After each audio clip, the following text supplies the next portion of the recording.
કાલના આપણા એક વિડીયો પરથી આપણા એક ફોલોવર્સે જ આપણને ક્વેશ્ચન કર્યો હતો કે મારા ફાધર છે એ ગુજરી ગયા છે, ઓકે, અને એમને એમની પ્રોપર્ટીનું કોઈ વિલ કે પ્રોપર્ટી કોઈના નામે ટ્રાન્સફર પણ નથી કરી.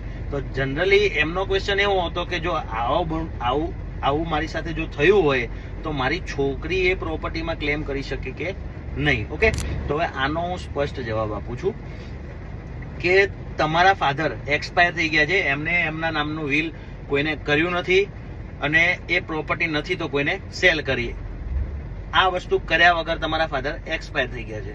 તો જનરલી થાય છે કે એવું કે જો આવું થયું હોય તો એ પ્રોપર્ટી એટલે તમારા જેટલા ભાઈ બહેન છે એ ભાઈ બહેન અને એમની સાથે તમારા મધર, આ તમામના ભાગે ડિવાઈડ થાય છે.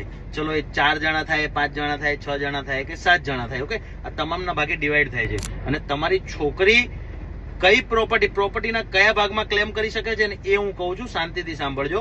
કે જે તમારા ભાગે જે હિસ્સો આવે છે ને એમાં જ એ પૂરતા જ તમારી છોકરી એમાં ક્લેમ કરી શકે છે. બાકી જે તમારા ભાઈઓના, તમારા મધરના ભાગે જે હિસ્સો આવે છે ને એમાં તમારી છોકરી કે તમારા સંતાનો કોઈ જ ક્લેમ કરી શકતા નથી.